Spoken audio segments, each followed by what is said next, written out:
Good morning, Congressman Davis. Good morning, Congressman Rush. Thank you for this opportunity, and the other distinguished elected officials and the pastor of this house of worship. My name is Dwayne Truss. I'm Vice Chair of Austin Community Action Council, also a board member with Raise Your Hand for Illinois Public Education.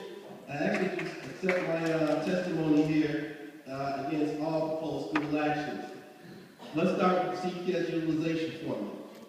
CPS uses a utilization formula that is flawed and has no academic merit or evidence-based research to support that formula. CPS use of 30 students per classroom as efficient is averaging the cap size for the maximum classroom size for primary and upper grade classroom, which is based on the contract between the teachers union and CPS. CPS utilization efficiency range allows for classrooms for up to 36 students in the classroom. Let me say that again. Up to 36 students in the classroom is deemed efficient by CPS.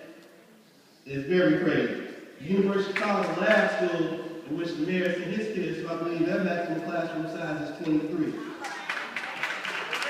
If we take the 2012 Illinois School Report Card, and this was for elementary school, the average for CPS, the classroom size is 24 students.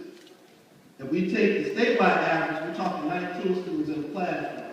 A recent Chicago Tribune article documented that some school districts have as little as 16 students per classroom in a kindergarten classroom, where it counts the most. Utilization form is obviously flawed and manipulated because it doesn't take into account discretionary funds which schools can use to lower class sizes.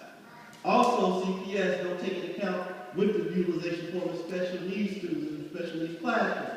Because you cannot put, let's say for autism or physically disabled students, you can't put an age range from kindergarten to 8th grade in one classroom if there's physically disabled students. And that doesn't take that formula for special needs that's been set by the Illinois State Board of Education. Now, they equally misleading hearing officer. I mean, they literally lying to hearing officers. I know this is the house of worship. I can't say it any other way than they're lying to hearing officers. They, like, you take the example of Duke Ellington on the west side of Austin. The utilization survey says 780 students is the efficient capacity per their survey, okay? This is their formula. But the PowerPoint that CPS presented to that hearing officer said that Ellington's ideal capacity is 814 students. However, because it's a newly constructed building, they have 4 ADA classrooms, which no more than 15 students are supposed to be in that classroom. Now, if you take away those 15 students in that classroom and times 4, you come up with 60. So we say that based on their formula, that Ellington's efficiency capacity should be 720 students. But CPS is proposing to close Key School, a level 2 performance school, as well as Robert A.M.E, a stellar performance school, and put them in the Ellington, which you're talking about maybe up to 900 students inside that building. That's crazy. And then they also want to say, well, you can count 88 classrooms for ancillary purposes. No, you cannot. 88 classrooms is 88 classrooms, not for ancillary use. Also, it's contradictory for CPS in its proposal to close any schools in order to save money. CPS is currently and has spent millions of dollars on level 3 performing charter schools. And they also proposing a supplemental 30-year bond issue of $230 million while they claim they have $1 billion budget deficit. I don't know what kind of math that is, but we didn't take that kind of math in school. They're also talking about additional operating costs of the Safe Passage program, and some people estimate at $77 million, but only guaranteed for 1 year. Somebody say 1 year. 1 year. Now we have KIPP Charter School, which is, finally, after all these years, finally made it to level 2. And they spent, one parent actually bragged, our children went there from 8 o'clock to 5 o'clock, and they performed at level 2, level 3.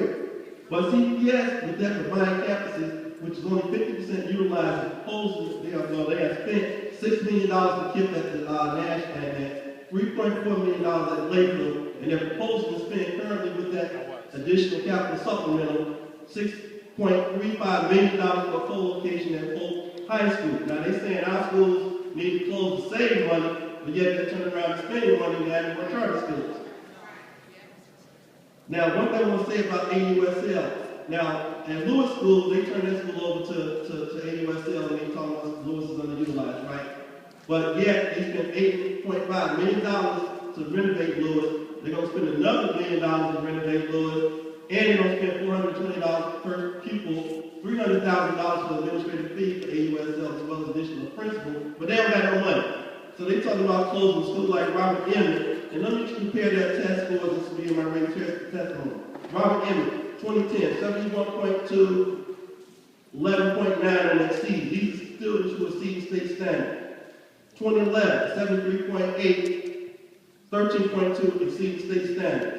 2012, 7.4, 12.5 exceeding state standards. Now the school they talk about sending the M kids to, and this is no knock on the decrease, they're doing a great job also. But 2010, 61.5, 3.5, and exceeds. 2011, 65.1, 6.5 exceeds. 2012, 68.8, 7.9 exceeds, and they're saying that the students from Robert E.M.E are moving into a better performing school. What kind of math is that? In conclusion, I pulled up arbitrarily Clarence Clover School of Nines. Their class size for third grade classroom is 19 students, and for 6th grade classroom, 16 students. Why are they doing that? Help me out here, Stacey. They're doing that because those are the benchmark grades when it comes to school performance, and they intentionally make sure they have smaller class sizes in those benchmark classrooms to make themselves look good. But we got these individuals from the Board of Education that said we need to have 36 students in the classroom, and that's efficient. And I thank you for this opportunity.